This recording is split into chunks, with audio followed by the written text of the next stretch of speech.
नमस्कार, मी मंदार जोशी. तारांगणमध्ये आपलं खूप खूप स्वागत. रसिको, तुम्ही बघताय आत्ता माझ्याबरोबर कोण आहे ते बिग बॉस 6व्या सीझनची विनर आहे तन्वी गोलते. तन्वी, तुझं खूप खूप अभिनंदन. आणि मला आनंदाची गोष्ट आणि तुझं कौतुक ह्याच्यासाठी करायचं आहे की काल तू ट्रॉफी घेतल्यानंतर अगदी छोटंसंच तिथं वक्तव्य केलं. मला ते फार महत्त्वाचं वाटतं की जाताना तू एक सर्वसामान्य मुलगी म्हणून तिथं गेली होतीस आणि तिथून परतताना इतक्या दिवसानंतर तू आता ब्रँड झाली आहेस. तर जे स्वप्न बघून येतात मुंबईत त्यांना तू खूप छान प्रेरणा दिली आहेस असं मला वाटतं. काय सांगशील एकंदरीत तू? मला असं वाटतं की माणूस जेव्हा जन्माला येतो तेव्हा काही ना काहीतरी स्वप्न तो उराशी बाळगून येतो, घेऊन येतो. पण काही वेळेस असं होतं ना की समोर कितीतरी आव्हानांना सामोरं जावं लागतं, संकटं येतात आणि ती स्वप्न बघताना जबाबदाऱ्या अंगावरती येतात आणि त्या जबाबदाऱ्या पार पाडता पाडता स्वप्न पूर्ण करणं माणूस विसरूनच जातो. मला असं त्यांना दाखवून द्यायचं होतं की जेव्हा आपण स्वप्न बघतो ना तेव्हा ते स्वप्न पूर्ण करण्यासाठी थोडी धावपळ करायला पाहिजे, आपण हातपाय मारले पाहिजेत. आणि मी जे स्वप्न बघितलं त्यासाठी मी खूप वर्ष हातपाय मारत होते, कारण मला माझ्या नावाची ओळख बनवायची होती.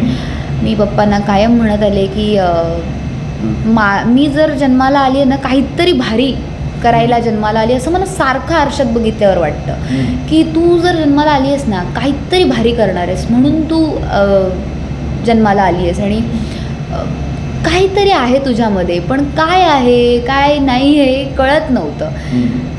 नंतर कळलं की माझ्यामध्ये ॲक्टिंगचं टॅलेंट आहे किंवा मी इंडस्ट्री क्षेत्रामध्ये भरारी घेऊ शकते. त्यासाठी हवी होती स्वतःची ओळख.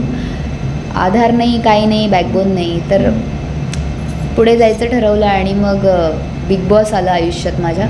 बिग बॉस सीझन 1 पाहिला आणि मग ठरवलं की एकदा तरी इकडे जाईन म्हणून. आणि त्यासाठी मला 4 वर्ष लागलीत धडपड करायला इंडस्ट्रीत येऊन. फायनली मी तो प्रवास पूर्ण केला आणि बिग बॉसची ट्रॉफी घेऊनच इकडे आले. खरं तर तू इंजिनिअरिंगची स्टुडंट आहे. कधी वाटलं होतं त्या दिवसांमध्ये अशी काहीतरी मोमेंट आपल्या आयुष्यात येईल? मी लहान होते ना, 1ली, 2री, 3रीत असं, तेव्हाच मला सगळे म्हणायचे की बाळाचे पाय पाळण्यात दिसतात. तर लहानपणापासूनच मला डान्सची आवड, नाटकांची आवड, तर सगळेच म्हणायचे तसे की काहीतरी करणार म्हणून. आणि ती जेव्हा अशी तो वाव मिळायचा ना त्यातूनच असं वाटायचं की आपण काहीतरी मोठे आहोत, आपण काहीतरी मोठे आहोत आणि ते करायचं होतं मला. पण सपोर्ट एक मिळत नव्हता, सुरुवात कशी करायची कळत नव्हती. पण ते एक स्वप्न उराशी बाळगून थोडं थोडं एक स्टेप पुढे घेत होते आणि तसंच करता करता इथपर्यंत येऊन पोहोचले. तर आता इंजिनिअरिंग करता करताच आधीपासूनच ते मनाशी धरलं होतं मी की करायचंच आहे. फक्त रस्ता शोधत होते, कुठून जाता येईल, कसं जाता येईल. आणि फायनली मला रस्ता मिळाला, इंडस्ट्रीत आले, सिरियल्स केल्या, सिरियल्स करून मग जे स्वप्न होतं ते पूर्ण केलं. तुझे सगळे शाळेचे दिवस रत्नागिरीचेच आहेत? हो, साखरपा माझं. हो, साखरपा गावात मी 10वीपर्यंत शिकले. त्याच्यानंतर मी अंबाव कॉलेजमध्ये होते. तिथून मग डिप्लोमा कंप्लीट करून मग मी पुण्यात आले शिक्षणाला. शिक्षण पुण्यातलं कंप्लीट करून मग इंडस्ट्री. आणि ज्यावेळी बिग बॉस सुरू झालं आणि अगदी सुरुवातीच्या काही दिवसानंतर बहुतेकांचं मत तुझ्याच नावाला होतं. म्हणजे तू पहिल्यापासूनच विनिंग रेसमध्ये होतीस. म्हणजे लोकांना तुझ्यावर इतका विश्वास वाटत होता की तूच जिंकशील. तुला कल्पना होती या सगळ्या गोष्टींची आतमध्ये राहून? नाही, मला कल्पना नव्हती की मी लोकांना इतकी आवडते.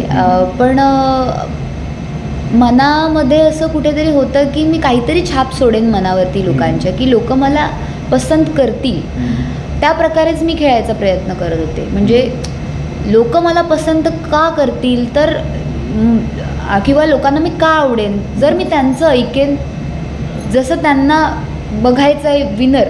एक चुका मला दाखवल्या जात होत्या माझ्या काय होत आहेत धक्क्यावरती. सो मी त्यात सुधारणा करत होते फक्त की काय केलं पाहिजे, काय नाही केलं पाहिजे. आपण एक छाप सोडायचं म्हणतोय किंवा आपण एक म्हणतो ना की एक मेसेज देतो आपण आपल्याला जो प्लॅटफॉर्म मिळाला आहे त्याच्यावरून. सो मला चांगल्या वेने बाहेर नाव ज्या प्रकारे करायचं होतं त्या प्रकारे मी पल्ला गाठलाय असं मला वाटते. बरोबर. आणि आता जे 5 स्पर्धक म्हणजे 4 तुझ्याबरोबर होते, त्यांच्याबरोबर तू इतकी दिवस राहिली, खूप वेगवेगळे बॉन्ड तुमचे क्रिएट झाले असतील. आता प्रत्येकाबद्दल थोडं थोडं काय सांगशील? अगदी राकेशपासून सुरुवात कर. दादा म्हणजे एकदम कूल काम पर्सनॅलिटी आहे. शांत डोक्याने त्यांनी डिसिजन्स घेतले, छान केलं आहे.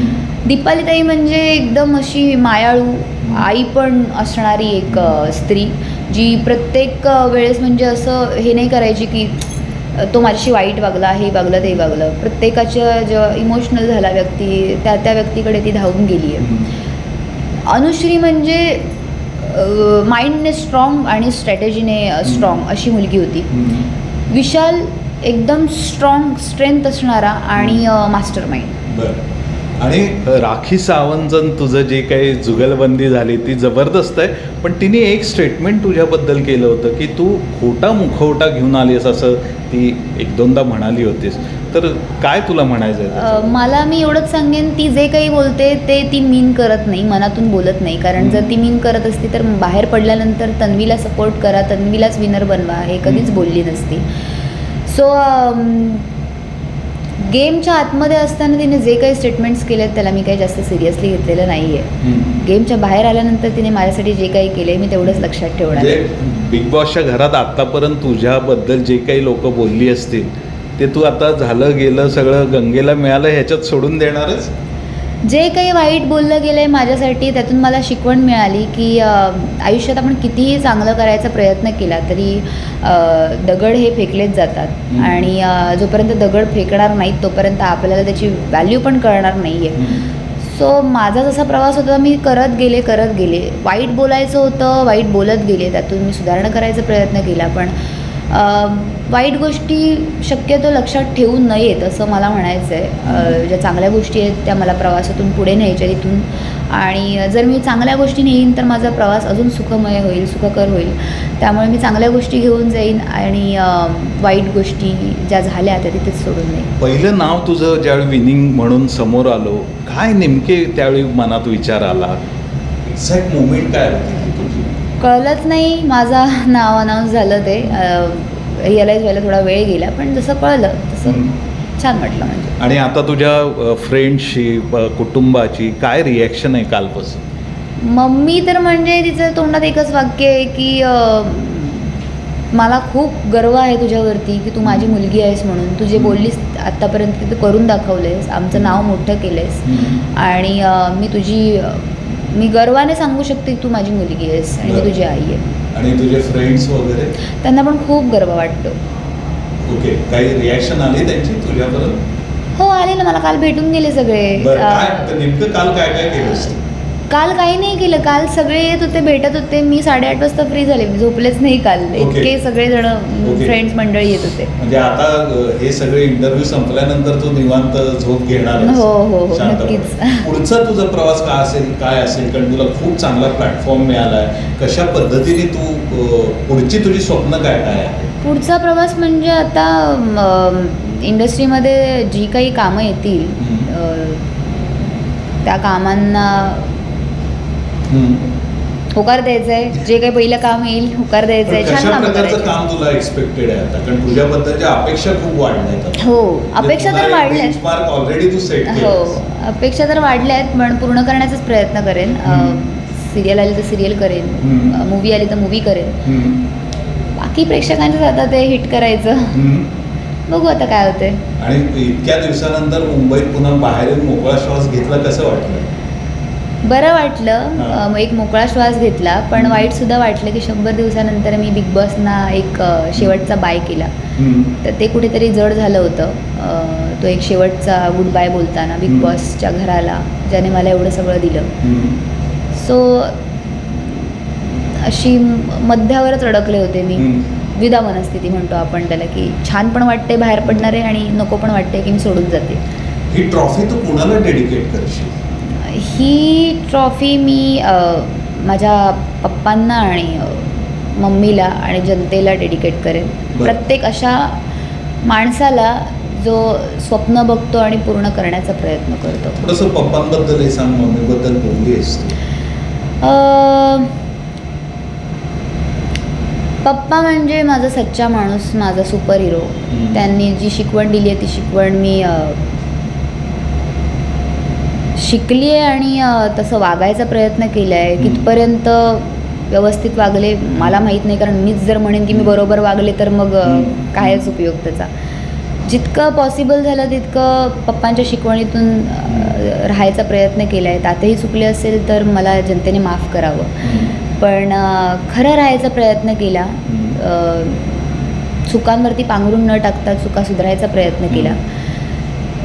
तन्वी कधी परफेक्ट नव्हती, पण जनतेने जशी मतं दिली तसं सुधार करून परफेक्ट व्हायचा प्रयत्न केला. पूर्ण परफेक्ट होऊन बाहेर तर नाही पडले, पण पप्पाने ज्या प्रकारे शिकवलं त्या प्रकारे राहायचा प्रयत्न केला आणि जनतेने ज्या चुका दाखवल्या त्या सुधारायचा प्रयत्न केला. अगदी शेवटचेच 1-2 प्रश्न घेतो. पुढच्या काही दिवसांमध्ये कोणत्या गोष्टी प्रायोरिटी लिस्टवर तू करणार आहेस, ज्या मिस करत होतीस बिग बॉसच्या घरात असताना? प्रायोरिटी लिस्टवरती तर मी तर मला जेन्युअनली सांगायचं तर मला खूप झोपायचं आहे. माझी झोप त्या घरात उडली होती. मला खूप झोपायचं आहे आणि शांत झोपायचं आहे.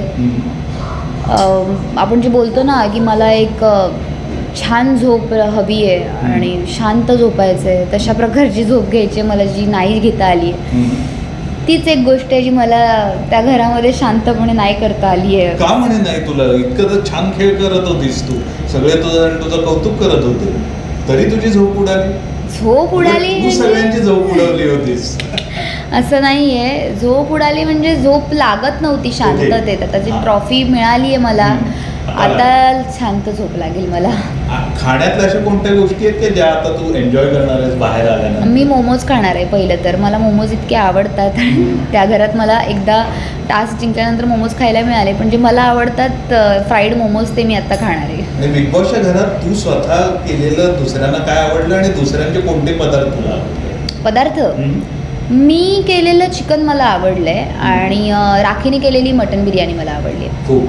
आणि तू केलेलं आणखी कोणाकोणाला आवडलं? काही कोणाकडून रिॲक्शन आली होती? हां, मी केलेलं सगळ्या लोकांना आवडायचं स्टार्टिंगला. हो, जेव्हापासून मी किचन हातात घेतलं होतं तेव्हापासून माझं खाणं सगळ्यांना. ह्या क्षेत्रातले तुझे आयडॉल कोण आहे? या क्षेत्रात तसं बघायला गेलं तर असं एकच सांगू शकत नाही. खूप दिग्गज आहेत, प्रत्येकाची वेगवेगळी.